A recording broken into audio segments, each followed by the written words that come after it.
You are currently the only person in this conference.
Good evening, everyone. Good evening, sir. Good evening sir. कैसा रहा आप लोग का test आज? Sir ठीक ही था, कुछ कुछ क्वेश्चंस थे जो आकाश में कवर नहीं हुए थे, लेकिन ठीक ही था पेपर फिजिक्स का। नहीं, अपन करेंगे उसको। वो सारे क्वेश्चंस को अभी होल्ड पर डाल दो। जैसे जैसे वो दोनों चैप्टर्स होंगे अपने आप वो सारे क्वेश्चन बन जाने चाहिए, तो पूछने का भी जरूरत नहीं पड़ेगा। हम लोग थर्मोडायनेमिक्स कंटिन्यू कर रहे हैं और डिफरेंट प्रोसेसेस के बारे में हमने बताया था, और लास्ट क्लास में पॉलीट्रॉपिक प्रोसेस के बारे में हमने बताया था। देखो, पॉलीट्रॉपिक प्रोसेस का वैसे कोई कंडीशन नहीं होता है, लेकिन सबसे ज्यादा प्रॉब्लम्स इसी से पूछे जाते हैं। एंड द प्रॉब्लम इज ये x हमको हर बार निकालना होगा, और ये x बहुत मुश्किल होता है निकालना। मैंने लास्ट क्लास में भी इसी बात पर ये पूरा कंप्लीट किया था, क्योंकि हमको पावर के साथ कैलकुलेशंस करने नहीं आता उतना अच्छे से। बेसिक मैथमेटिक्स में ये टॉपिक भी आपको कराया गया है, तो जिनको पावर वगैरह में दिक्कत है वो ये जो भी मैनिपुलेशन हमने किया है, PV to the power x को पीटी के टर्म्स में कन्वर्ट करना या वीटी के टर्म्स में कन्वर्ट करना, जिसका पावर 1 करना चाहें उसको कैसे करें, ये जितना भी मैनिपुलेशन यहाँ पर दिख रहा है ये सब सेल्फ लेवल पर करना पड़ेगा। मैं इसको दोबारा और कर दूं तो भी कोई फर्क नहीं पड़ता। जब तक तुम सेल्फ लेवल पर ये सारी चीजें रियलाइज नहीं करोगे, क्वेश्चन आने के बाद तो परेशान होना ही पड़ेगा। अब संयोग ऐसा है कि पहला क्वेश्चन और दूसरा क्वेश्चन लगभग दोनों क्वेश्चन सिमिलर ही हो गए, पी और वी का ही रिलेशन मिल गया हमको। यहाँ पर भी हमको पी और वी का ही रिलेशन मिल गया, डायरेक्ट एक्स का पता चल गया। लेकिन अगर यही रिलेशन टी और वी का होता, टी और पी का होता, तब हमको कोई ना कोई, क्योंकि PV to the power x is equal to constant, ये लगभग सबको याद हो जाता है। लेकिन इसके कॉरेस्पॉन्डिंग फिर ये पीटी का रिलेशन क्या है, और फिर उसमें भी पावर किसका 1 रखना है। For example P 1 minus x T power x is equal to constant. अब ऐसा तो हम लोग को नहीं मिलेगा, हमको किसी एक का पावर मिलेगा। हो सकता है जो क्वेश्चन है उसमें रिलेशन कुछ ऐसा हो, V square T Q is equal to constant, और वी टी का जो रिलेशन हमने यहां पर लिया है वो है T V to the power x minus 1, T V to the power x minus 1, and that is equal to constant. ये हमारा स्टैंडर्ड रिजल्ट है।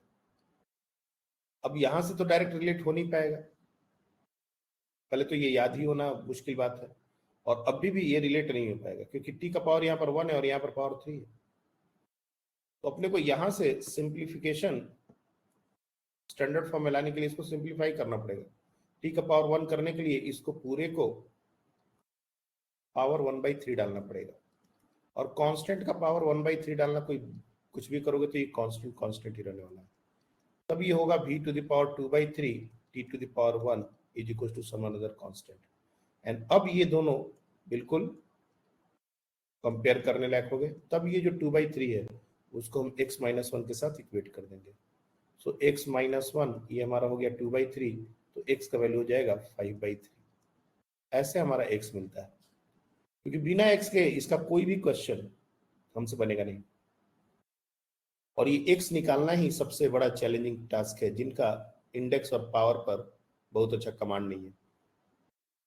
तो आप इस पर काम कीजिए। हर बच्चे से मैं कहूंगा कि इस पार्ट पर आप सीरियस काम कीजिए, और ये फॉर्मूला कैसे आता है इसको छोड़ दो, कैसे आता है इस सरदर्द बढ़ा देगा अगर मैं डिराइव करूं तो। आप बस ऐसा समझो कि ये फॉर्मूला होता है, और इसको यूज करने के लिए सबसे इंपॉर्टेंट टर्म है वो है x। ये x हमको निकालना रहेगा। इसके अलावा वर्क डन पॉलीट्रॉपिक प्रोसेस के लिए क्या होता है वो एक बार मैं डिराइव कर देता हूं, और यही काम हम लोग एडियाबेटिक प्रोसेस के लिए भी कैरी फॉरवर्ड कर लेंगे। तो work done in polytropic process,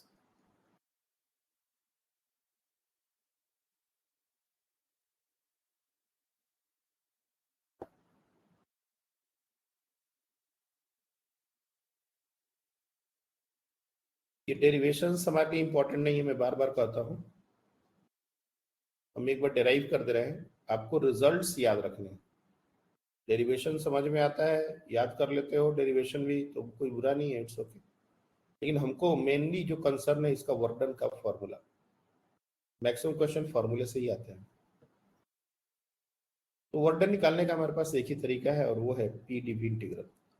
इसके अलावा कोई और तरीका, एरिया अंडर ग्राफ, वो ऐसे करके हम लोग निकाल सकते हैं, लेकिन यही मेन फॉर्मूला है। और पॉलीट्रॉपिक प्रोसेस के लिए हमारा रिलेशन है P V to the power x is equal to constant. Let's that constant is c। अब ऐसा नहीं है कि प्रेशर कांस्टेंट है, और यहाँ पर जो प्रेशर है वेरिएबल है, इसलिए प्रेशर को वॉल्यूम के टर्म्स में निकालना ज्यादा अच्छा है। c divide by v to the power x। इस तरीके से प्रेशर को यहाँ पर हम लोग सब्स्टिट्यूट कर देंगे। हम constant divide by v to the power x, sorry dv,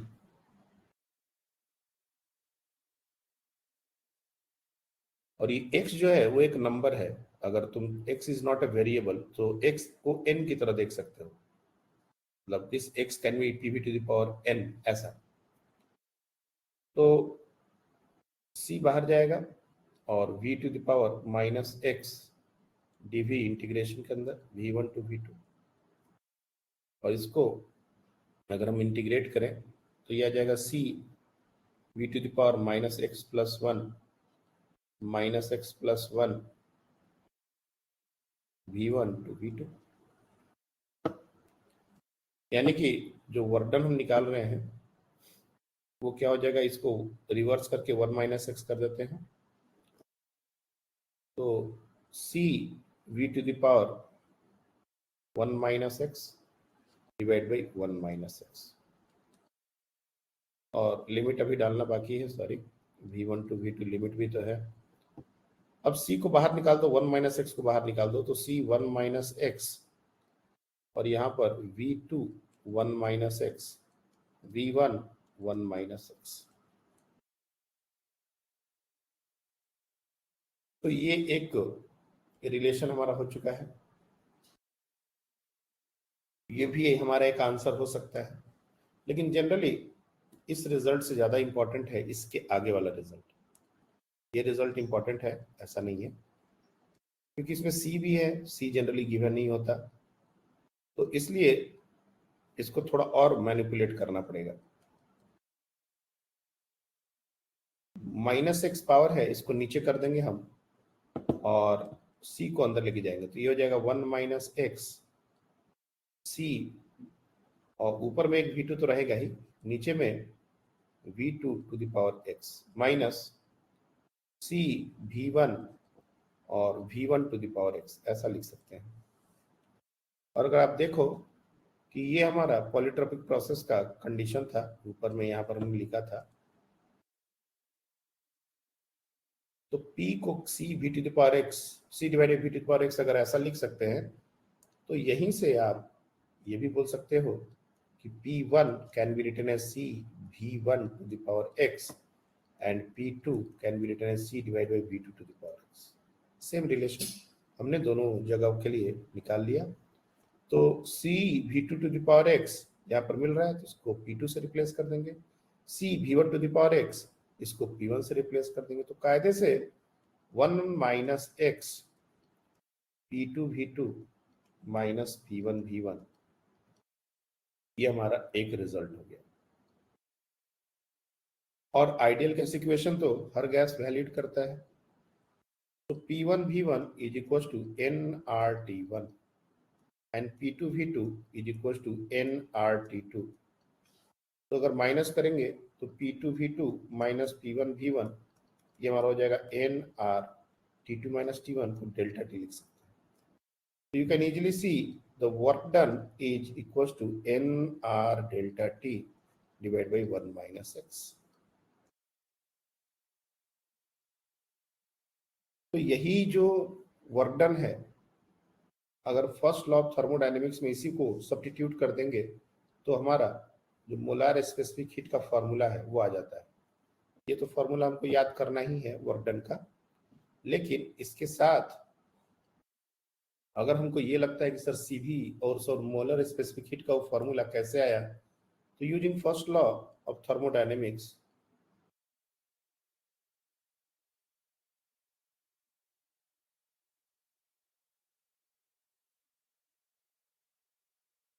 हमने पढ़ा है delta Q is equal to delta U plus delta W, और डेल्टा क्यू किसी भी प्रोसेस के लिए एन सी डेल्टा टी, और सी उस प्रोसेस का मोलर हीट कैपेसिटी होता है।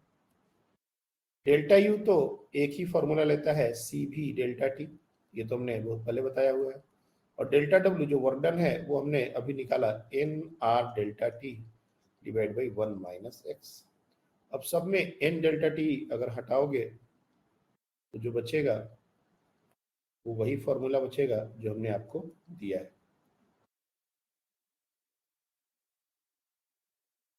तो प्रूफ जो है वो बहुत ज्यादा इंपॉर्टेंट नहीं है, क्योंकि ये क्लास 12 का भी टॉपिक अगर होता, बोर्ड का बात होता, तो भी हम कहते कि एक बार के लिए प्रूफ तुम लोग को ध्यान में रखना है। लेकिन प्रूफ भी 11th के टॉपिक्स के कोई ज्यादा इंपॉर्टेंट नहीं है, हमको सारे रिजल्ट्स ध्यान में होने चाहिए। अब ये रिजल्ट जो हमने डिराइव किया यहाँ पर, ये रिजल्ट बहुत ही important result, NRT 1 minus x, ये work done due to a polytropic process, ये हमको पता होना चाहिए। और मोलार हीट कैपेसिटी, ये जो सी का वैल्यू है, molar heat capacity for polytropic process,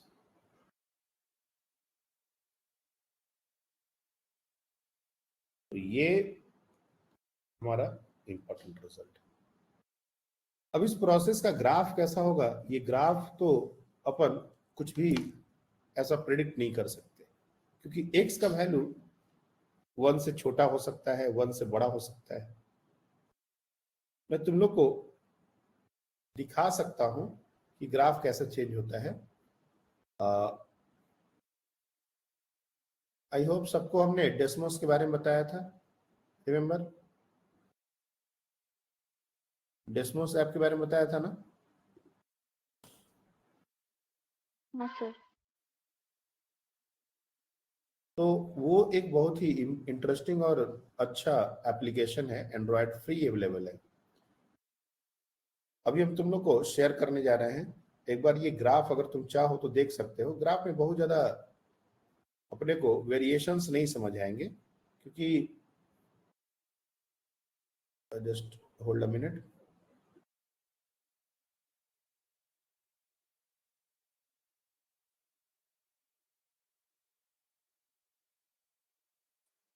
दिख रहा है?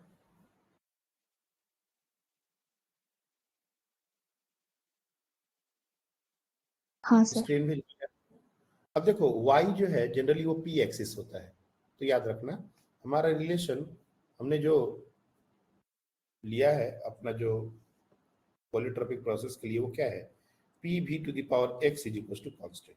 अब एक्स कोई नंबर हो सकता है, अब 0 1 ये तो हमने अब ऑलरेडी मना कर लिया है, क्योंकि 0 लेंगे तो ये आइसोबारिक हो जाएगा, 1 लेंगे तो ये हमारा आइसोथर्मल हो जाएगा।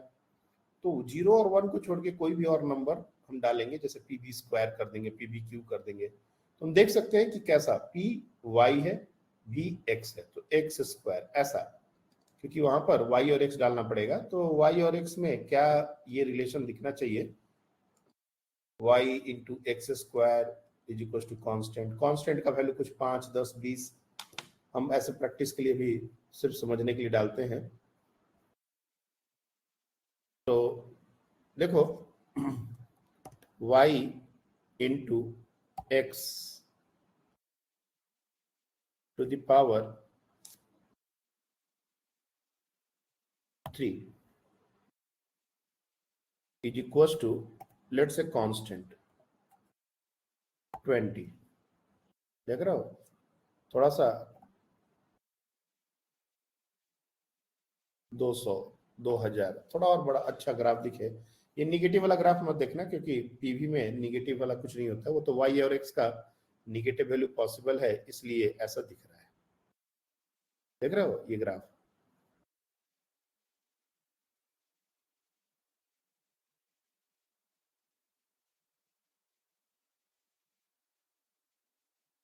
ये जूम आउट जूम इन हो जा रहा है, ये ऊपर नीचे स्क्रॉल नहीं हो रहा, कैसे होगा ऊपर नीचे स्क्रॉल, ही समझ नहीं आ रहा। अगर बहुत ज्यादा जूम करेंगे तो बहुत छोटा हो जाएगा ग्राफ, ठीक है ना। अगर एक्स क्यू की जगह थोड़ा सा ये ग्राफ और अच्छा दिख सकता है, अगर यहाँ पर 2 डाल दिया जाए।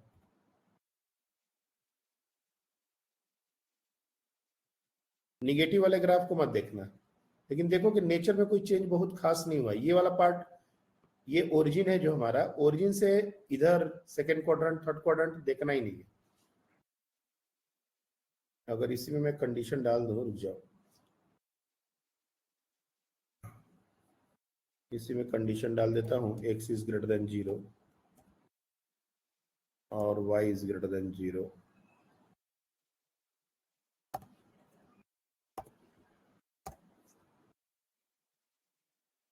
अच्छा ये नहीं ले रहा है, छोड़ो। निगेटिव वाले ग्राफ को मत देखना, ये जो सेकंड क्वाड्रेंट थर्ड क्वाड्रेंट में उसको मत देखना है।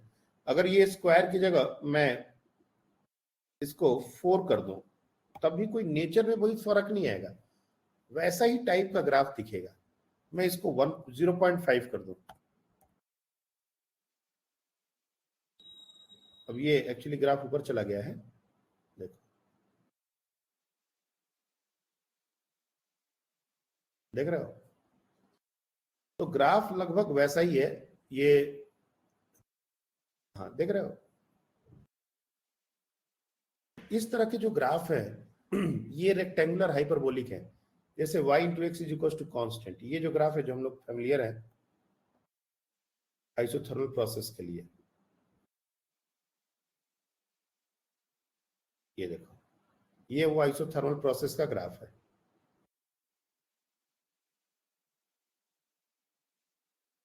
नीचे वाला ग्राफ मत देखना, ये वाला ग्राफ, ये दोनों तरफ से लगभग सिमेट्री है इसकी।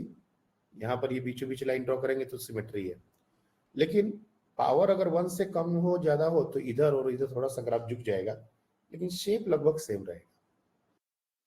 इसीलिए पॉलीट्रॉपिक प्रोसेस के ग्राफ हो ज्यादा हमारे लिए इंपॉर्टेंट नहीं है। ड्रॉ करना हो तो हम ड्रॉ कर सकते हैं, but that is not important. आई बात समझ में?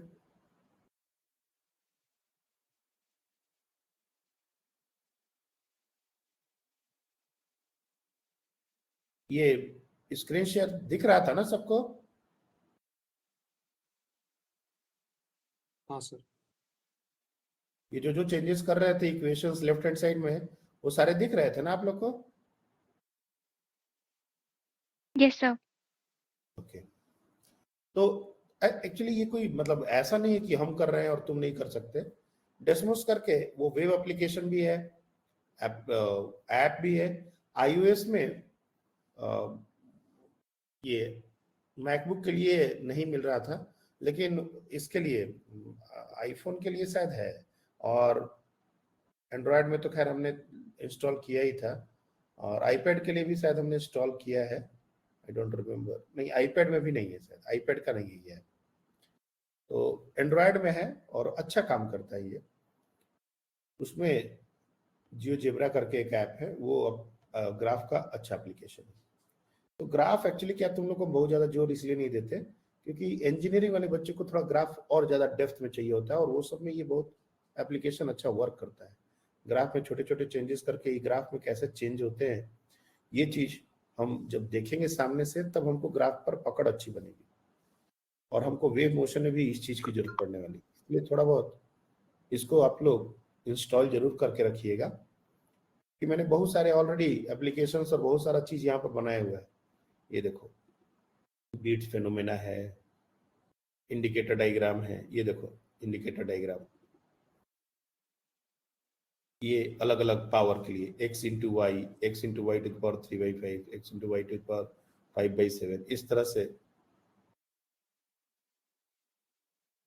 ये हमारा एक तरीके से पीवी इक्वल्स टू कांस्टेंट, ये पीवी गामा कांस्टेंट है ना। तो उस तरीके से ये ग्राफ हमने बनाए थे। वैसे ये थोड़ा चेंज करना होगा, ये हमको x करना होगा और ये हमको y करना होगा।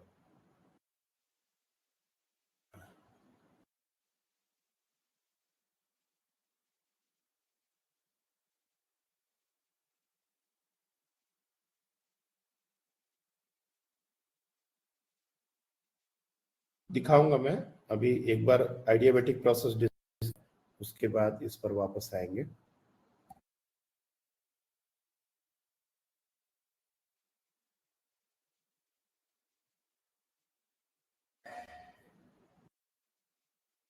ये जो देख रहे हो,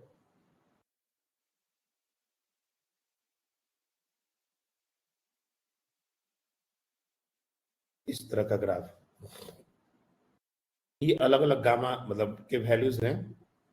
एक जो रेड है, जो सबसे नीचे है, वो पावर वहां पर 1 है, और उसके बाद पावर बढ़ते चले गए हैं, और उसके कारण ग्राफ जो है वो ऊपर शिफ्ट होता चला गया है।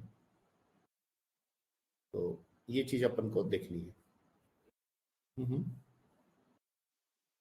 सर वो कंपलसरी है क्या कि जो पीवी पावर एक्स है उसका जो कांस्टेंट का वैल्यू है वो उसमें 50 है, जो आपने एग्जांपल दिया उसमें, कि कुछ और भी हो सकता है? एक मिनट, क्या फिर से बोलो? सर जो आपने कांस्टेंट की वैल्यू रखी है वो 50 रखी है, तो वो कंपलसरी है कि कुछ भी हो सकती है वो? ना, वो एक्चुअली ये वैल्यू हमने एक रैंडम डेटा लिया, कुछ तो देना पड़ेगा कांस्टेंट का वैल्यू। 50 की जगह 500 कर दो, क्या दिक्कत है? और थोड़ा नहीं छोटा सर, हो तो रहा है। फिर वो सब प्रोसेस के लिए सेम है कि मतलब अलग अलग है सब प्रोसेस के लिए? नहीं, कहने का मतलब है कि हम जो ग्राफ प्लॉट करना चाहते हैं, क्या क्वेश्चन एक बार फिर से पूछो तो? pv to the power x is equals to some constant, ये कांस्टेंट x के अलग अलग वैल्यूज के लिए सेम रहेगा या अलग रहेगा, ऐसा बोल रहे हो? सेम नहीं रखेंगे तो फिर ग्राफ को कंपेयर कैसे करेंगे? अगर हम वो जो राइट हैंड साइड का टर्म को सेम नहीं रखेंगे तब तो दो अलग अलग ग्राफ अलग अलग तरीके से बन जाएंगे। कौन ग्राफ ऊपर जा रहा है, कौन ग्राफ नीचे जा रहा है, अगर ये समझना हो तो कांस्टेंट वाला पार्ट को सेम रखना पड़ेगा ना।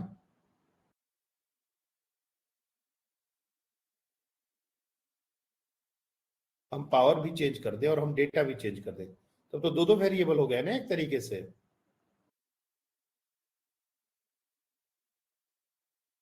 हाँ सर। एक मिनट, तुम अपना ये क्वेश्चन अभी रख होल्ड करो, और जब हम डिस्कस करेंगे आगे एडियाबेटिक प्रोसेस तो उस समय जो पूछना होगा पूछना। तो हमने ऑलरेडी ये बनाया हुआ है पहले से, ताकि एक आइडिया तुम लोग को मिले। तो coming back to our discussion,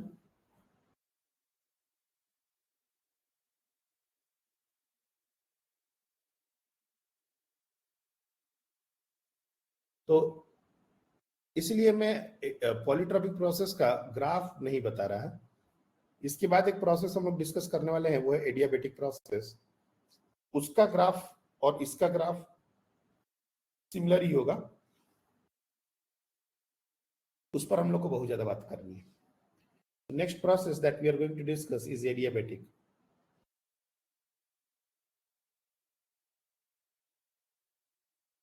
adiabatic process. अब ये जो प्रोसेस है उसका कंडीशन है कि नो एक्सचेंज ऑफ हीट।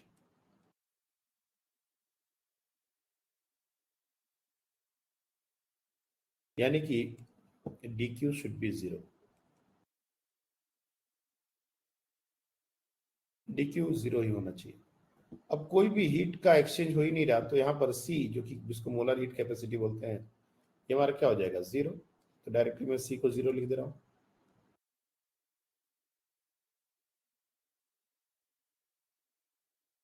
उसके अलावा मोलर हीट कैपेसिटी हमको पता चल गया। वर्क डन, दूसरा जो टर्म है इसमें बहुत इंपॉर्टेंट, वो है वर्क डन। तो वर्क डन हमारा P dV इंटीग्रल होता है। एडियाबेटिक प्रोसेस का जो इक्वेशन बनता है वो PV to the power gamma is equal to constant, ऐसा कुछ इक्वेशन बनता है। अगेन ये इक्वेशन कैसे बनता है इस पर भी बहुत चर्चा हो सकती है, लेकिन trust me you don't have to know this. ये जानने का जरूरत नहीं है कि ये कैसे आता है, ये again you should remember this. ये कंडीशन डेराइव किया जा सकता है, लेकिन उसका कोई सिग्निफिकेंस मेडिकल के बच्चों के लिए नहीं है। तो इसलिए PV gamma is equal to constant ऐसा होता है एडियाबेटिक प्रोसेस का कंडीशन। और ये जो गामा है इसको बोलते हैं एडियाबेटिक कांस्टेंट।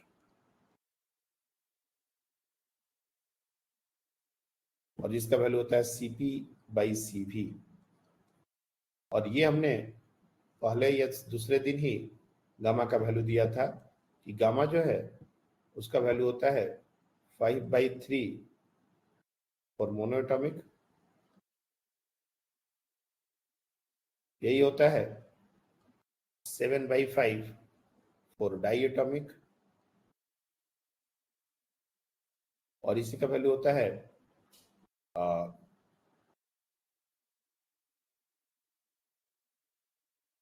4/3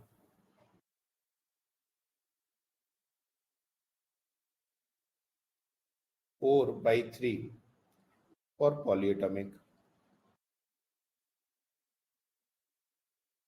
अगर डेसिमल में कन्वर्ट करोगे तो तुमको कौन बड़ा है ये पता चल जाएगा। जैसे 5/3 इज नियरली 1.67, ये हमारा 1.4, ये एग्जैक्टली इक्वल है, और ये हमारा हो जाएगा 1.33। तो ऑब्वियस सी बात है मोनोएटॉमिक का जो गामा होता है वो सबसे बड़ा होता है। और अभी हम लोग को वर्डन दोबारा डेराइव करने का जरूरत नहीं है, हमने already PV to the power x के लिए फॉर्मूला डेराइव किया था। ये जो पॉलीट्रॉपिक प्रोसेस के लिए हमने इतना सारा काम किया, तो ये काम तो एडियाबेटिक के लिए भी बिल्कुल सिमिलर तरीके से जाएगा। बस इतना फर्क आएगा कि जो x हमने यहाँ पर जो लिया है x, ये हम गामा से रिप्लेस कर देंगे। यानी कि यहां से जो भी हम वर्क डन निकालेंगे वो हमारा हो जाएगा NR delta T divide by 1 minus gamma, ये हो जाएगा वर्क डन। लेकिन एक चीज ध्यान रखना है कि CP/CV ये हमेशा ग्रेटर देन 1 होता है, और डिनोमिनेटर जो हमने लिखा है वो 1 माइनस गामा लिख दिया है। गामा अगर 1 से बड़ा है तो ये टर्म निगेटिव हो जाएगा। तो बहुत बार बच्चे क्या होता है कि इसमें अगर इस तरीके से लिखे जाए तो इसमें कंफ्यूज रहते हैं। तो जानबूझ के हम क्या करेंगे, इसको इंटरचेंज करके माइनस बाहर निकाल देंगे ताकि कोई टर्म का माइनस उनको परेशान ना करे। तो NR delta T divide by gamma -1, अब ये पूरा का पूरा टर्म पॉजिटिव हो गया, N पॉजिटिव हो गया, R पॉजिटिव हो गया। अब डेल्टा T की मर्जी, टेम्परेचर बढ़ रहा है या घट रहा है उसके अकॉर्डिंग, और ये माइनस आ गया। ये वर्डन का एक्सप्रेशन हमारा, इस तरीके से हम याद कर सकते हैं। और इसको डेराइव करने का और पॉलीट्रॉपिक प्रोसेस ही कैरी फॉरवर्ड कर सकते हैं। अगर हम ऐसे नहीं डेराइव कर रहे हैं तो दूसरा तरीका हमारे पास है ऑलरेडी, यूजिंग फर्स्ट लॉ भी ये बात बताई जा सकती है, using first law of thermodynamics.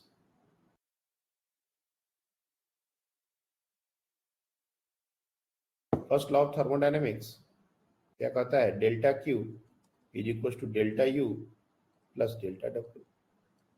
अब डेल्टा क्यू तो इस प्रोसेस के लिए हमने 0 कर दिया, तो delta U plus delta W ये हमारा 0 के बराबर है। तो डेल्टा डब्ल्यू क्या हो जाएगा, डेल्टा डब्ल्यू हो जाएगा माइनस डेल्टा यू, और माइनस डेल्टा यू का वैल्यू क्या होता है, सी वी डेल्टा टी।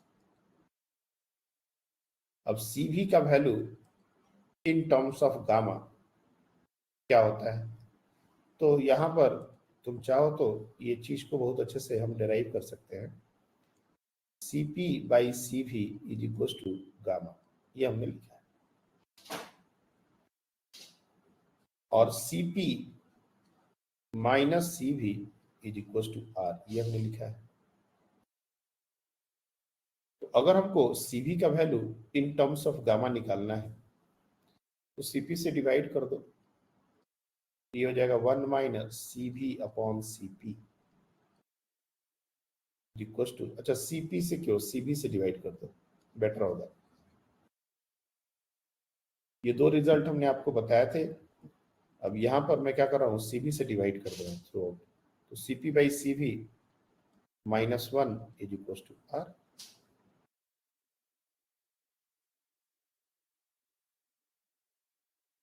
अब Cp बाई सी वी को हो जाएगा गामा माइनस 1, और एक minute R by C V भी तो होगा, आर बाई सी वी। तो यहां से सी वी अगर देखोगे तो R divide by gamma minus 1, ये हमारा आर है। और इसी सी वी को गामा के टर्म्स में अगर यहाँ पुट कर दिया जाए तो ये पूरा का पूरा फॉर्मूला वही आ जाएगा जो तुमने पहले लिखा था, देख लो ऊपर, NR delta T gamma minus 1 with a minus sine, बिल्कुल यही रिजल्ट आया।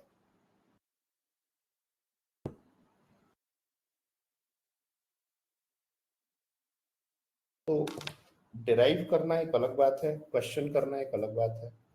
मैंने तो दो तरीके से डिराइव करके तुमको दिखा दिया, और मैं सारे रिजल्ट तुमको डिराइव कर करके दिखाता जा रहा हूँ। लेकिन अगेन ये सब तुमको कन्विंस करने के लिए कि हाँ तुम कुछ ऐसा ना लगे कि ये क्या बकवास चल रहा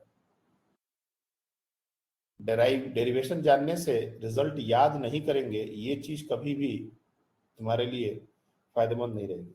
तुमको डेरिवेशन आता है, बहुत अच्छा बात है, लेकिन इसका एवज में तुम रिजल्ट नहीं याद रखोगे, ये बहुत गलत बात है। रिजल्ट पहले याद होना, डेरिवेशन आया तो अच्छी है, नहीं आया तो भी चलेगा। एग्जाम में हमको समय भी तो बचाना है, वो कैसे होगा। इसलिए डेरिवेशंस पर फोकस करिए, देखिए जरूर, लेकिन फाइनली फॉर्मूला को छोड़ना नहीं। एक एक फॉर्मूला जिस पर हमने जोर दिया है, टाइम दिया है, उसको आपको चार्ट के बना के जैसे करना है याद कर, उसको वैसे आपको करना ही पड़ेगा। और जब तक तुम इसमें इन्वॉल्व नहीं होगे, अपना अपना कुछ कुछ नहीं बनाओगे, क्योंकि इतने सारे फॉर्मूले हैं और इतना सारा बारीकी है कि अगर मैं तुमको सिर्फ एक चार्ट दे दूं, अच्छा ठीक है ये रट्टा मार लो, तो रट्टा मार के भी कुछ फायदा नहीं है।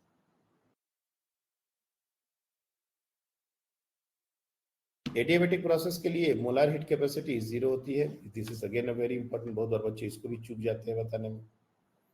वर्क डन हमारा NR delta T divide by gamma minus 1 with minus sine, ये डायरेक्ट प्रोसेस से भी डिराइव किया जा सकता है या फिर फर्स्ट लॉ ऑफ थर्मोडायनेमिक्स से बताया जा सकता है। सीवी को हमने आर गामा माइनस 1 कैसे लिखा, ये भी एक बगल में डेरिवेशन थोड़ा सा डाल दिया, तो इससे अपने को थोड़ा सा क्लैरिटी रहेगी। और गामा हमेशा ग्रेटर देन 1 होता है, इस बात को अगर ध्यान से हम समझें तो हम अब ग्राफ थोड़ा सा प्रेडिक्ट कर सकते हैं टीवी कोऑर्डिनेट पर।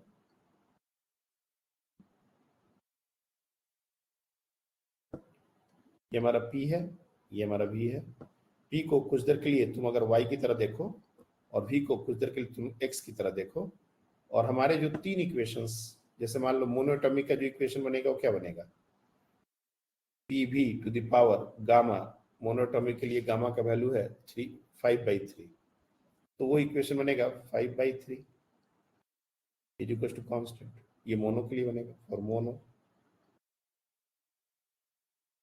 और PV to the power 7/5 is equal to constant, ये बनेगा फॉर डाई। और PV to the power 4/3 is equals to constant, ये बनेगा for poly, और यहीं पर PV to the power 1 is equals to constant, ये बनेगा for isothermal। क्योंकि ये भी समझना है कि आइसोथर्मल का ग्राफ और एडियाबेटिक का ग्राफ अगर साथ में रियलाइज करें तो कौन कैसा ड्रॉ होना चाहिए। अब पहले तो ये तीन ही हमको रियलाइज हो जाए। अगर कोई एक को ड्रॉ करना होता तो हम बिना झिझक के ऐसे ड्रॉ कर देंगे, कोई दिक्कत नहीं है। तुम कहोगे सर ये तो रेक्टेंगुलर हाइपरबोला जैसा दिख रहा है, ये तो आइसोथर्मल का भी ग्राफ ऐसा ही था। बिल्कुल सही बात है, कोई दिक्कत नहीं है, ये ऐसा ग्राफ ड्रॉ करने में कोई बुराई नहीं है। अगर सिंगल किसी एक ग्राफ को, इसको या फिर इसको या फिर इसको या फिर इसको, किसी एक को ड्रॉ करना है, दिस इज एनफ।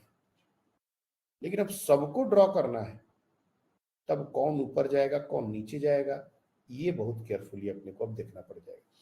ऐसा नहीं कि अब रैंडमली कुछ भी बना दिया। जैसे मोनोएटॉमिक को रेड से बनाते हैं, डाइएटॉमिक को ग्रीन से बनाते हैं, पॉलीएटॉमिक को ब्लू से बनाते हैं, आइसोथर्मल को ब्लैक से बनाते हैं। तो नीचे कौन जाएगा ऊपर कौन जाएगा, अगर स्टार्टिंग पॉइंट हमने सेम रखा तो सबका इनिशियल पोजीशन और इनिशियल कोऑर्डिनेट्स P और V सेम रखेंगे हम लोग, लेट्स से P0 V0 ऐसा। और यहां से अगर हम अलग अलग, कोई मोनोएटॉमिक गैस है एडियाबेटिकली एक्सपैंड हो रहा है, कोई डायटोमिक गैस है एडियाबेटिकली एक्सपैंड हो रहा है, कोई पॉलीएटॉमिक गैस है एडियाबेटिकली एक्सपैंड हो रहा है, कोई आइसोथर्मल प्रोसेस से एक्सपैंड हो रहा है, तो वो ग्राफ कैसे दिखेंगे। तो याद रखना है कि एडियाबेटिक का ग्राफ नीचे होता है,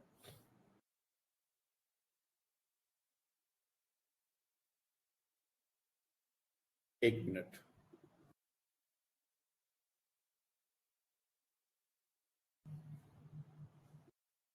फिर से बोल रहे हैं।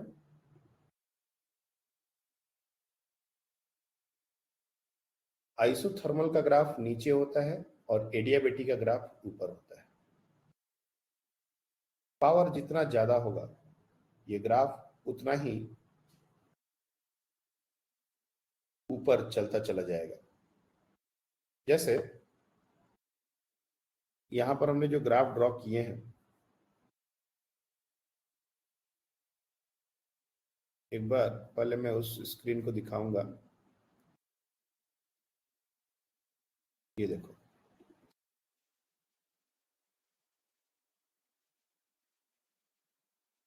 ये ग्रीन का कलर थोड़ा चेंज कर देते हैं हम,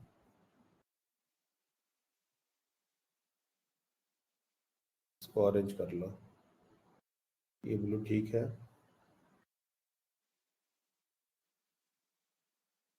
ऑरेंज और रेड सेम जैसा दिख रहा है तो इसको कुछ और कलर देते हैं। चलो ये ले लो।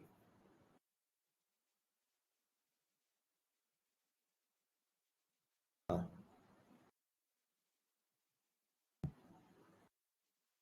स्टार्टिंग में कोई एक पॉइंट हम लोग यहाँ चूज कर सकते हैं, ऊपर में यहाँ पर कोई एक पॉइंट चूज कर लो और वहां से एक्सपेंशन हो रहा है। तो पहला जो रेड वाला जो ग्राफ है, ये कलर्स है, रेड वाला जो ग्राफ तुम देख रहे हो X Y equal to constant, ये आइसोथर्मल है, और ये देख रहे हो सबसे नीचे है ये। बाकी तीनों एडियाबेटिक प्रोसेस है। 3/5 ये हमने गलत लिखा है, रुक जाओ, 5/3 होगा।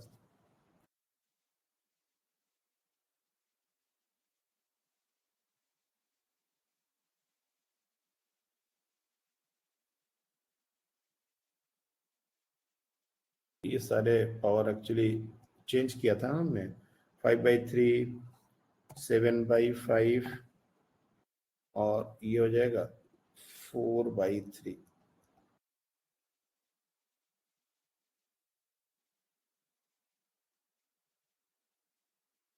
ओके,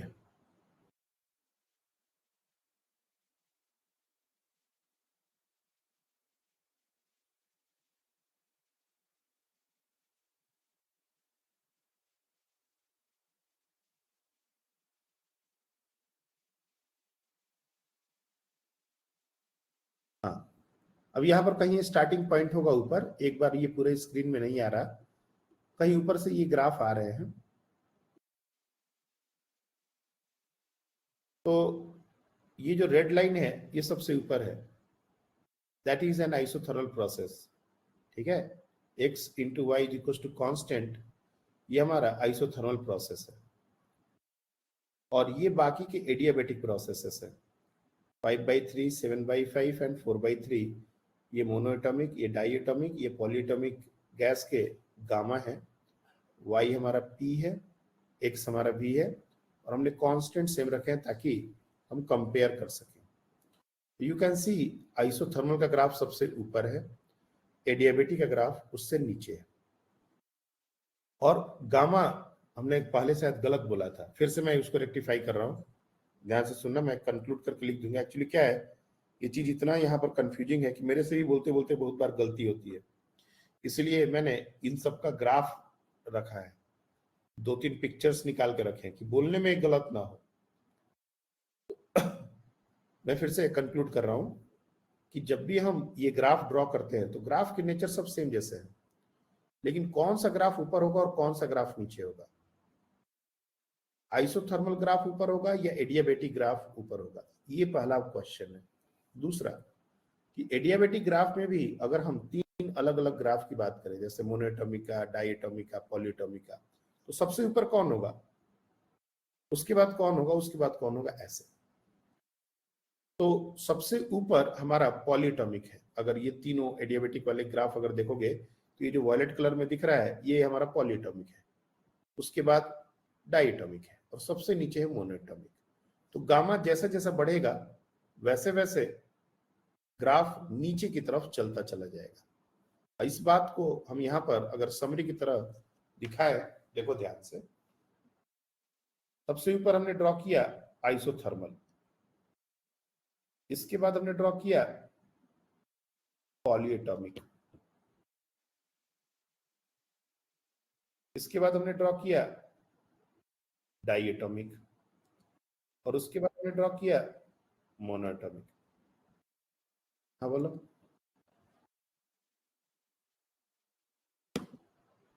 अच्छा, स्क्रीन शेयर नहीं है, हाँ ये तो बात है, बार बार स्क्रीन हमको शिफ्ट करना पड़ रहा है आज।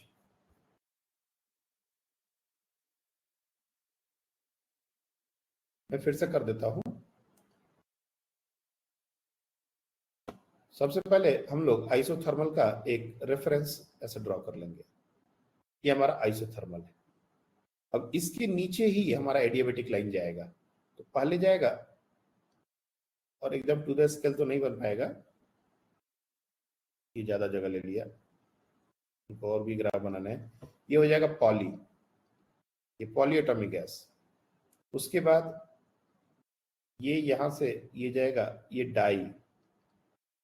डाइएटॉमिक गैस, और सबसे नीचे हमारा रहेगा मोनोएटॉमिक गैस, और सबसे ऊपर क्या था, आइसोथर्मल। और ये सब कैसे ग्राफ है, एक्सपेंशन वाले। एक इनिशियल कंडीशन से अगर गैस को हमने एक्सपैंड किया किसी फाइनल स्टेट तक, इनिशियली सबका वॉल्यूम इफ यू सी,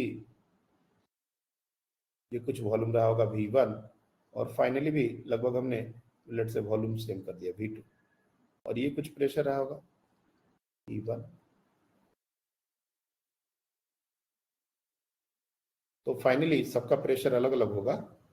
तो कौन सा ग्राफ कैसा लाई कर रहा है ये बहुत इंपॉर्टेंट है समझना। अगर मैं सबको एक साथ ड्रॉ ना करके सिर्फ आइसोथर्मल और पॉलीट्रॉपिक को ड्रॉ करूं, तो याद रखना कि ये कुछ ऐसा होगा। आइसोथर्मल को हमेशा ऊपर बनाना है, और एडियाबेटिक को हमेशा नीचे बनाना है। ये ऊपर ब्लैक वाला जो है वो आइसोथर्मल है, और ये नीचे वाला जो है वो एडियाबेटिक है। अब एडियाबेटिक में तीनों में से कोई भी हो सकता है, मोनोएटॉमिक के लिए हो सकता है, डाइएटॉमिक के लिए हो सकता है, पॉलीएटॉमिक के लिए हो सकता है, उससे कोई फर्क नहीं है। ये तीनों इसके नीचे हैं, इसलिए इसको नीचे बनाना है। तो एकदम लेमन तरीके से इसको याद ही कर लेना हमेशा कि आइसोथर्मल ग्राफ ऊपर होता है। बोलो। सर इसको ऐसे भी कर सकते हैं ना कि जो स्लोप होगा ग्राफ का वो एडियाबेटिक का ज्यादा होता है मैग्नीट्यूड ऑफ स्लोप, तो उसकी लाइन ज्यादा वर्टिकल होंगी। स्लोप निगेटिव होता है बच्चे, ठीक है ना। ये सर जो जो प्रोसेस मैग्नीट्यूड है होगा इसमें स्लोप का वो स्लोप निकालेंगे तो उसका साइन भी तो मैटर करेगा ना हमारे लिए, क्योंकि वो निगेटिव स्लोप है, कॉस 90 से ज्यादा जाएगा, मतलब tan 90 से ज्यादा का वैल्यू आ जाएगा। वो और ज्यादा कंफ्यूजिंग है। भले ही तुमको ये बात रटवा दी गई है कि आइसोथर्मल और एडियाबेटिक का स्लोप में गामा का मल्टीप्लिकेशन होता है, इसलिए वो नीचे रहेगा ऊपर रहेगा, लेकिन इसको एक्सप्लेन करना और रियलाइज करना ये उतना ही मुश्किल है। कभी कोशिश करना।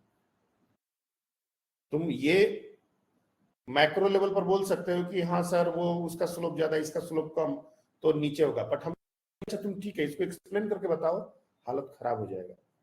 करके देखना एक बार, क्योंकि दोनों के स्लोप निगेटिव हैं, पहला बात। और जब तुम स्लोप निकालोगे, बाकी बच्चे भी डिस्कशन पर ध्यान ना दें, और जब स्लोप निकालोगे और जब tan 90 प्लस की बात आ जाएगी तब दिमाग घूमने लगेगा। इसलिए हम वो तरीका नहीं बताते। That is also a correct way, ऐसा नहीं बोलेंगे कि वो गलत है, लेकिन उसका एक्सप्लेनेशन इतना मुश्किल चला जाता है कि नॉर्मल बच्चे फिर अपना इंटरेस्ट लूज कर देते हैं। और हमको सिर्फ यही याद रखना है कि कौन सा ग्राफ ऊपर होगा कौन सा ग्राफ नीचे, तो फिर स्लोप पर बात जाएगी क्यों। हम तुमको स्लोप बता देंगे कि स्लोप देखो इसका गामा टाइम्स होता है, लेकिन उससे हम ग्राफ को रिलेट नहीं करना चाहते, क्योंकि ग्राफ को स्लोप से बताना is a tedious task. Sir पर जो एडियाबेटिक का स्लोप है उसमें गामा मल्टीप्लाई होगा तो जो उसका मैग्नीट्यूड होगा वो ज्यादा गामा होगा ना। तो एक्चुअली मतलब स्लोप में मैग्नीट्यूड ही क्यों ले रहे हो, माइनस क्यों नहीं ले रहे हो उसका। सर वो अगर हमने मैग्नीट्यूड लिखा तो हम उसको डायरेक्ट वो लाइन जितनी वर्टिकल है उससे बोल सकते हैं। मतलब ये ज्यादा वर्टिकल है तो इसका मैग्नीट्यूड उससे ज्यादा होगा। फिर से बोलो।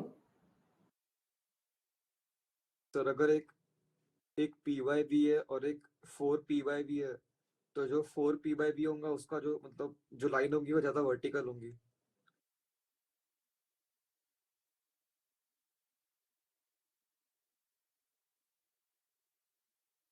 ओके, हो सकता है ऐसा। वो एक्सप्लेनेशन रॉन्ग नहीं है, देखो मैं क्या बोल रहा हूं, वो एक्सप्लेनेशन गलत नहीं है, लेकिन उस एक्सप्लेनेशन को रियलाइज कराना सबके लिए बड़ा मुश्किल है। इवन मेरे को भी बोलते बोलते हम बहुत बार उसमें कुछ गलत बोल जाते हैं।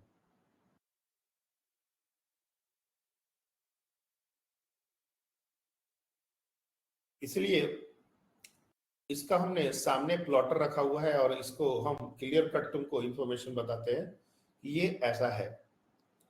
अब देखो जो लोग मैथ्स के हैं उनके साथ थोड़ा और डिस्कशन को लेंदी किया जा सकता है, कुछ और इस पर आगे बातें बढ़ाई जा सकती है, क्योंकि चूंकि वो मैथ्स पढ़ते हैं और मैथ में उनका एक ग्रिप है, तो अगर डिस्कशन कहीं कुछ गलत भी हो रहा है तो बच्चे वहां पर हेल्प करेंगे। मेडिकल के बच्चों के साथ थोड़ा इश्यू इसलिए होता है कि कहीं कहीं पर भी डिस्कशन अगर कॉम्प्लेक्स गया और या फिर कुछ गड़बड़ हुआ तो फिर बच्चे इंटरेस्ट बिल्कुल लूज कर देते हैं। इसलिए हमने इसका सबसे सिंपल तरीका अपना प्लॉटर सामने रखना है और उसमें सीधे सीधे ग्राफ को ही प्लॉट करके देख लेना है कि कौन नीचे जा रहा है कौन ऊपर जा रहा है।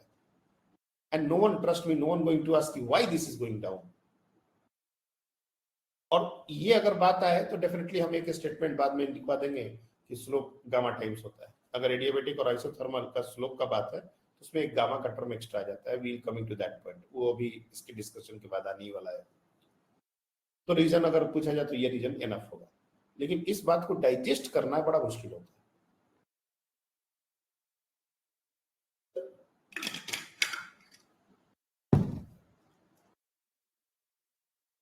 तो एकदम बिल्कुल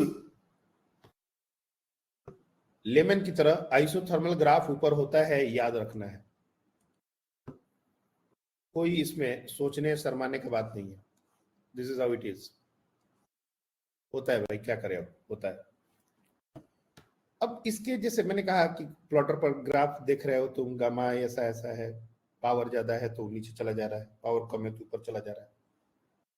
और भी एक्सप्लेनेशन है इसके। जैसे एक जो अभी मल्हार स्लोप के बारे में बात कर रहा था कि स्लोप तो स्लोप क्या होता है? जैसे मान लो y x into Y is equal to constant, ये भी तो कोई ना कोई एक फंक्शन है, कोई ना कोई एक रिलेशन है और इसका ग्राफ होगा। इसका स्लोप निकालने का मतलब क्या होगा? dy बाई डी एक्स निकालना है और क्या। तो कैसे निकालेंगे dy बाई डी एक्स? इसको डिफरेंशिएट कर देंगे x के रेस्पेक्ट में।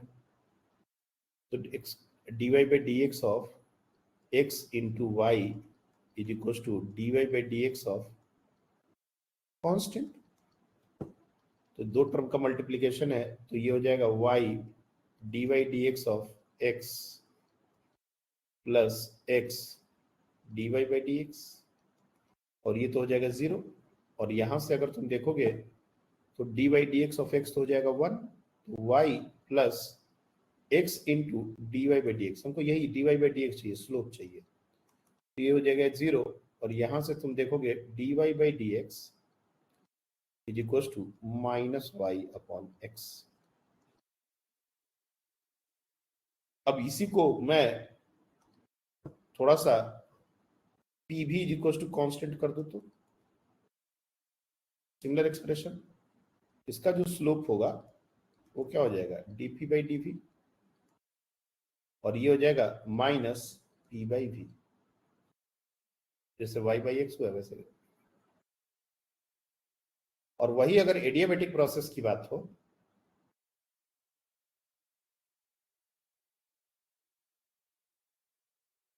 अगर एडियाबेटिक प्रोसेस की बात हो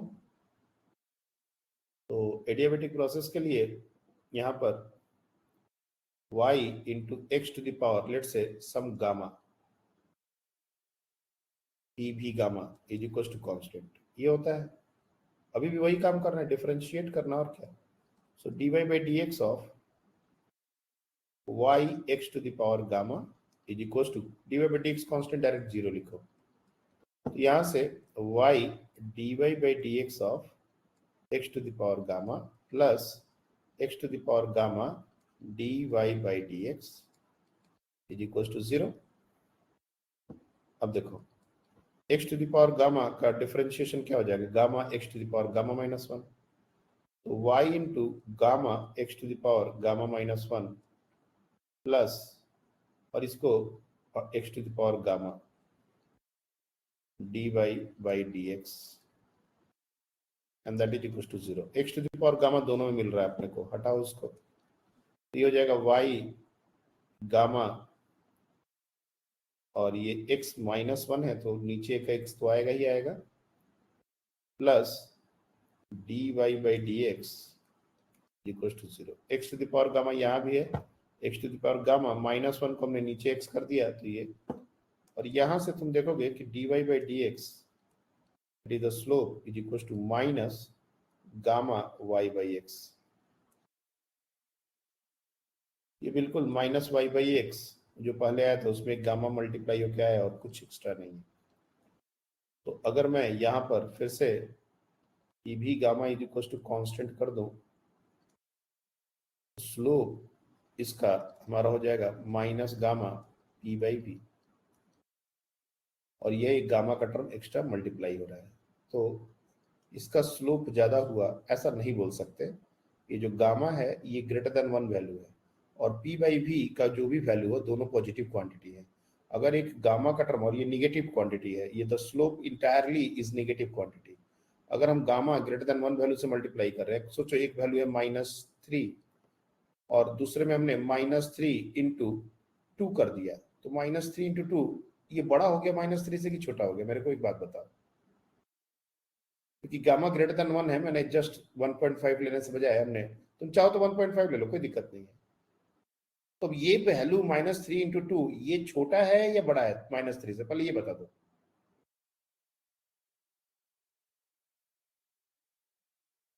तो यहां पर क्या है ना कि बहुत सारा पेज फंसता है।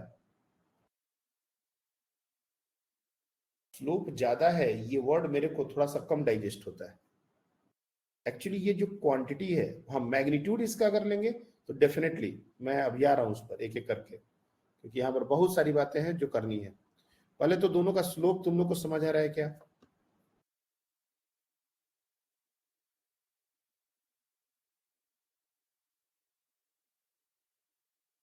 Anyone have any confusion?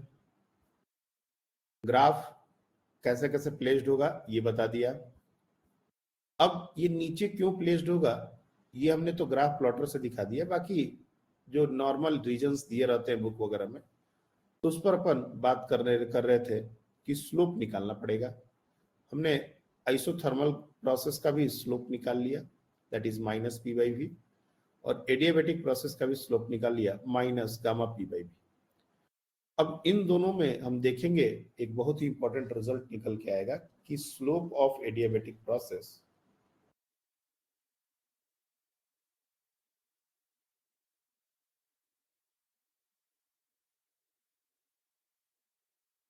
is equals to gamma times slope of isothermal।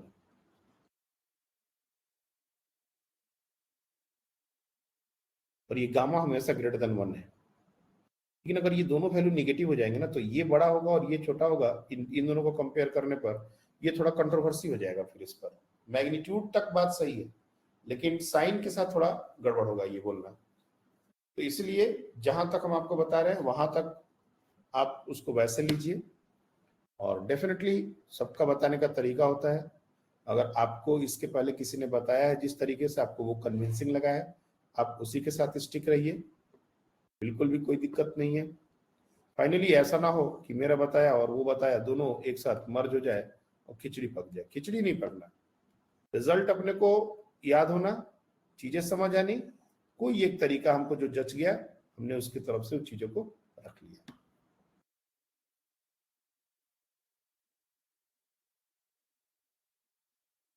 तो यहां से दो कंक्लूजन में बना रहा हूं इंपॉर्टेंट। अगर हमको एडियाबेटिक और आइसोथर्मल का स्लोप डायरेक्ट कंपेयर करना है बिना मॉड लिए, तो स्लोप ऑफ एडियाबेटिक प्रोसेस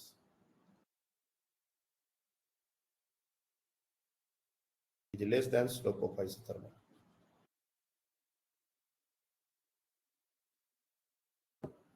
और यही अगर मॉड डाल दें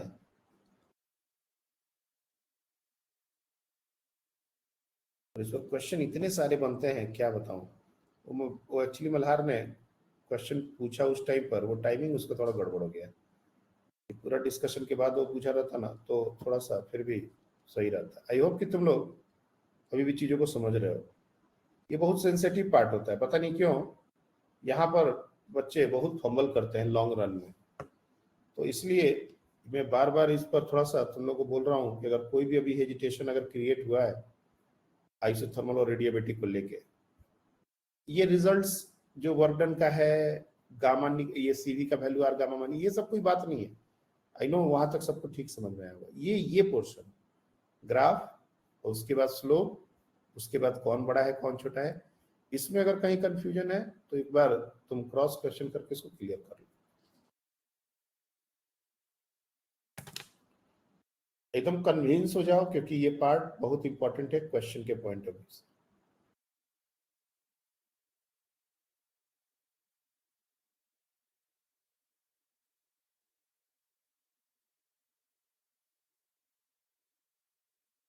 अब एक और ग्राफ, क्योंकि अभी अभी खत्म नहीं हो कहानी, मैं इतना क्यों प्रिकॉशन ले रहा हूँ तुम लोग को आइडिया भी नहीं है कि अभी इसके बाद जो मैं बताने जा रहा हूँ अगेन एक नई कंट्रोवर्सी को जन्म देगा। वो ये जो भी हमने ग्राफ अभी तुमको दिखाया है ये एक्चुअली एक्सपेंशन के ग्राफ थे।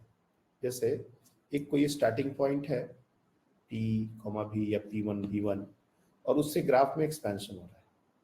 कॉम्प्रेशन में क्या होगा, और कॉम्प्रेशन में जैसा हमने कहा था कि आइसोथर्मल ग्राफ ऊपर होता है और एडियाबेटिक ग्राफ नीचे होता है, ये बोलने की जरूरत नहीं है। दो ग्राफ है तो एक ऊपर होगा तो दूसरा को नीचे होना पड़ेगा। क्या यही बात कॉम्प्रेशन के लिए वैलिड है कि या सिर्फ एक्सपेंशन के लिए वैलिड है? और यहां से थोड़ा और चीजें कॉम्प्लेक्स हो जाती है। तो मैं पहले एक फोटो ऑलरेडी तुम लोग को शेयर करता हूं ताकि तुम लोग और कुछ नहीं तो कम से कम फोटो तो याद रखोगे। Just give me a moment.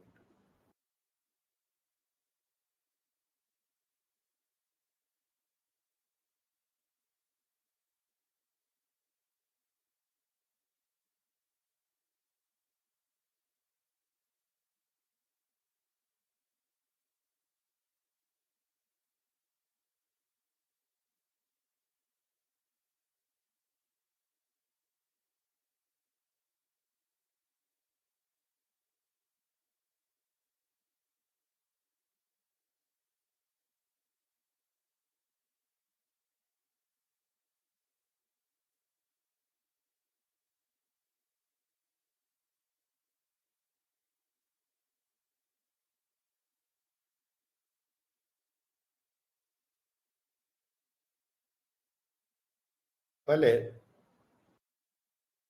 ऊपर के पार्ट को ध्यान से देखो, नीचे के 2-3 लाइंस जो लिखी हुई हैं अभी इनको पढ़ने की जरूरत नहीं है।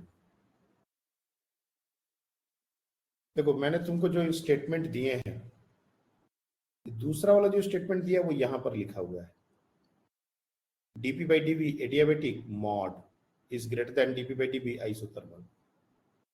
ऊपर वाला स्टेटमेंट नहीं लिखा हुआ, मॉड अगर हटाएंगे तो इनइक्वालिटी चेंज हो जाएगी, पहली बात।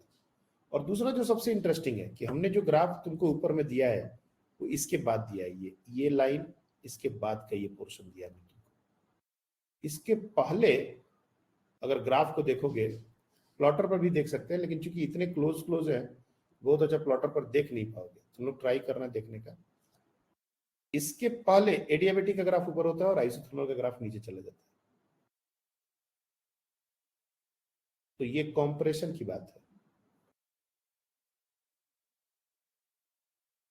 मतलब यहीं पर मैं एक ग्राफ सिर्फ कॉम्प्रेशन का ड्रॉ करूं, क्योंकि ये बहुत बार क्वेश्चन आया हुआ है, इसलिए मेरे को मजबूरी है कि ये करना पड़ेगा। अगर ये हमारा एक पीवी डायग्राम है और कोई ऐसा एक पॉइंट है जहां से कॉम्प्रेशन हो रहा है, तो कॉम्प्रेशन में दो ग्राफ इस तरह से जाएंगे। ऊपर कौन होगा, तो हमने तुमको पहले बताया क्या है, यहां पर आइसोथर्मल ग्राफ ऊपर होता है, ये एक्सपेंशन के लिए वैलिड है, फॉर एक्सपेंशन।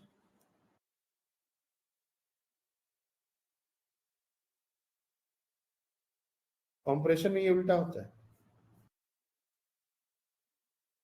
ये हमारा एडियाबेटिक ग्राफ है और ये हमारा आइसोथर्मल है। क्यों? एक्चुअल ग्राफ ऐसा होता है, ये एक दूसरे को कट करते हैं एक पॉइंट पर, और वो पॉइंट से आगे वाला एक्सपेंशन, अगर हम पीछे जाते हैं तो कॉम्प्रेशन, क्योंकि ये पॉइंट जो है वो इनिशियल स्टेट है जो कि सेम होगा दोनों गैसेस के लिए, दोनों प्रोसेसेस के लिए बेसिकली।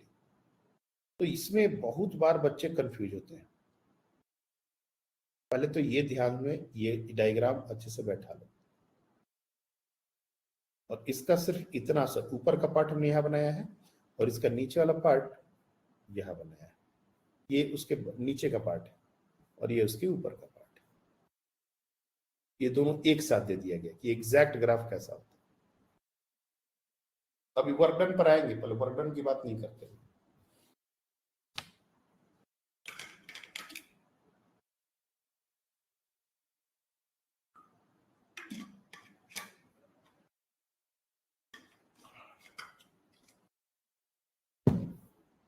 अब देखो वर्क डन, बहुत बार ये कंपैरिजन दिया जाता है कि आइसोथर्मल में वर्क डन ज्यादा होगा या एडियाबेटिक में।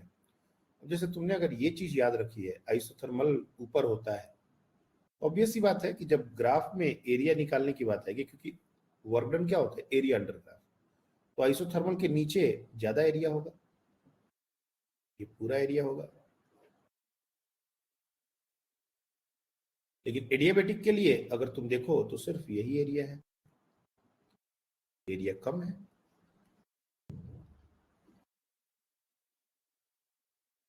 ये एरिया कम है, तो अगर हमसे पूछा जाए कि आइसोथर्मल में वर्क डन ज्यादा होता है या एडियाबेटिक में ज्यादा होता है, तो देखो मैं स्टेटमेंट यहां पर बना रहा हूं, फॉर एक्सपेंशन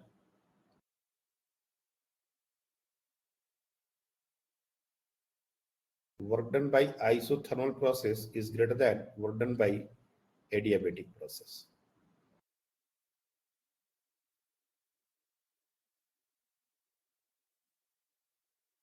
आइसोथर्मल का ग्राफ ऊपर होता है तो एरिया ज्यादा बनेगा, इसलिए वर्क डन ज्यादा होगा। अब आप देख के सोच के बताओ कॉम्प्रेशन में क्या होगा, और कॉम्प्रेशन ये रिलेशन क्या बनेगा। अभी हमारा कॉम्प्रेशन का ग्राफ भी ड्रॉ किया हुआ है, देख के बताओ, उसमें एडियाबेटिक लाइन ऊपर है, आइसोथर्मल नीचे है।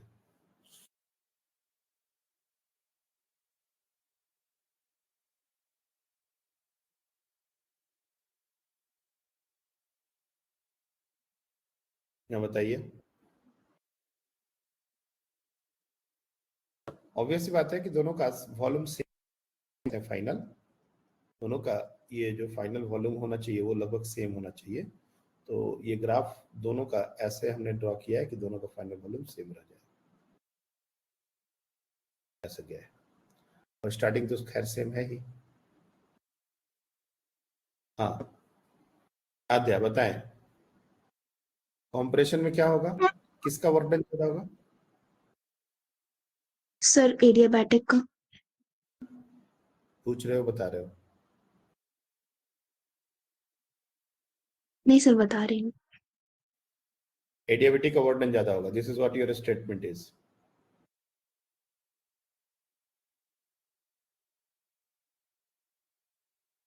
ओके, तो देखो यहाँ पर बच्चों को लगता है कि एडियाबेटिक का ग्राफ ऊपर है, और जो लॉजिक हमने एक्सपेंशन में दिया था, अगर इसका हम नीचे का ग्राफ अगर ड्रॉ एरिया बदले, तो obvious सी बात है कि भाई एडियाबेटिक के अंदर नीचे का एरिया ज्यादा होगा, तो वर्डन ज्यादा होना ही पड़ेगा। लेकिन ये गलत है। अब एक जैसे भी बोलता हूँ बच्चे चकरा जाते हैं। कॉम्परेशन में वर्डन निगेटिव होता है, जो भी वर्डन होगा वो वैल्यू वाइज निगेटिव है। जो भी एरिया ये आएगा वो ज्यादा बड़ा है लेकिन निगेटिव है, तो वो छोटा हो गया ना। तो देखो यहां पर वो बात ऑलरेडी लिखी हुई है, work done by isothermal is greater than work done by adiabatic, अगर हमने मॉड नहीं लगाया तो। और यही अगर मॉड लगा दिया तब चूंकि ऊपर है, एरिया तो बड़ा है ही, तो ये रिलेशन। तो यहां पर बहुत आराम से तरीके से ध्यान से समझना है। कॉम्प्रेशन में वर्डन निगेटिव होता है, फॉर कॉम्प्रेशन वर्डन इज नेगेटिव।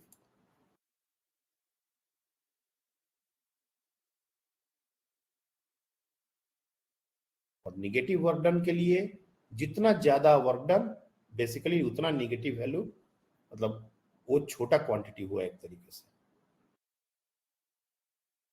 तो अगर तुम बिना मॉड वगैरह के बात करो तो work done by isothermal is always greater than work done by adiabatic. ये जो हमने लिखा है पहला statement, work done by isothermal process is always greater than work done by adiabatic, ये हर बार सही है,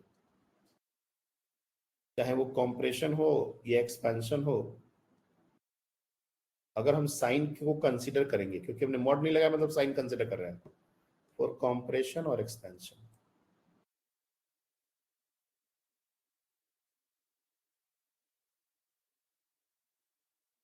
ये सब में वैलिड है। लेकिन मॉड लगा देंगे तब ये लाइन तुमने जो पढ़ी है एडियाबेटिक का ज्यादा हो जाएगा, आइसोथर्मल कम हो जाएगा, ये वैलिड हो जाएगा। तो यहाँ पर ऐसा बहुत सारा छोटा छोटा टेक्निकल चीज है जो कि बच्चों को बहुत इत्मीनान से करना है। बावजूद इसके बच्चे करते हैं और जाके एग्जाम में खिचड़ी पकाते हैं, और एग्जामिनर भी पता है उसको कि यही से हमको क्वेश्चन बनाना है, क्योंकि यही बता के बच्चे फंबल करेंगे। अगर मैं चाहूँ तो इससे आगे भी और भी बहुत सारी बातें कर सकता हूँ, लेकिन मैं अभी आज तुम लोग को यहीं पर छोड़ देता हूँ। इससे ज्यादा बताएंगे तो अब दिमाग में जाएगा नहीं। तुमको अभी 10-15 मिनट एक्स्ट्रा मिल रहा है तुमको, ये जो भी चीज हमने अभी डिस्कस करी है इस पर काम करो, 10-15 मिनट 20 मिनट आधा घंटा जो भी है।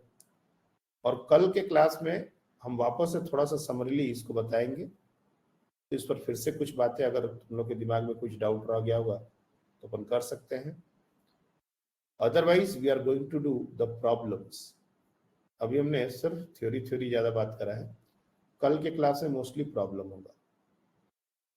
इफिशियंसी ऑफ साइकिल या साइक्लिक प्रोसेस को डील करना, कुछ इंपॉर्टेंट क्वेश्चंस हैं, स्पेशल टाइप के क्वेश्चन, वो बार बार अलग अलग एग्जाम में आए हैं वो क्वेश्चंस।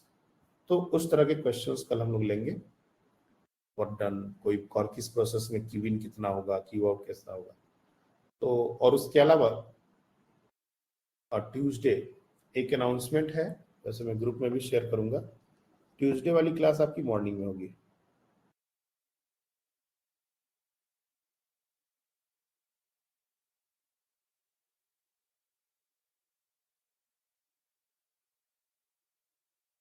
Six to 7:30। मैंने ऑलरेडी प्लेटफॉर्म पर ये चेंज कर दिया है, शायद नोटिफिकेशन मिल चुका होगा। कल एज इट इज क्लास चलेगा। हम सोच रहे थे कि तुम लोग को आज ना बता के कल ही बताए, लेकिन कल रात में क्लास करोगे और फिर परसों सुबह में ही क्लास करना है, इसलिए पहले से माइंड मेकअप करके रखो। तो ट्यूसडे मॉर्निंग में क्लास है। वेंसडे इस बार कोई क्लास नहीं होगा, कोई एक्स्ट्रा सेशन नहीं होगा। वेंसडे मेरे को कहीं पर निकलना है। फिर थर्सडे के बाद आके देखते हैं कि उस वीक में अपन आगे और क्या एक्स्ट्रा क्लासेस ले सकते हैं। होपफुली ट्यूसडे को बहुत सारा थर्मोडायनेमिक्स तो खत्म हो जाएगा, केटीजी थोड़ा रह जाएगा। That's all for today. यहाँ तक देखो, और ये जो चीजें ब्लास्ट की हुई हैं ये थोड़ी सी ट्रिकी है, मैं मानता हूँ। ऐसा नहीं है कि ये बहुत सिंपल है। डेरिवेशन तो एक अलग बात है, लेकिन understanding, inhaling, digesting the concepts is a difficult task. 2 बार 3 बार पेन चलाओगे, थोड़ा सा ग्राफ प्लॉटर सामने रखोगे, रियलाइज करोगे और एक समरी बनाओगे खुद से, तब जाके ये पूरा बात समझ आएगा। Thank you.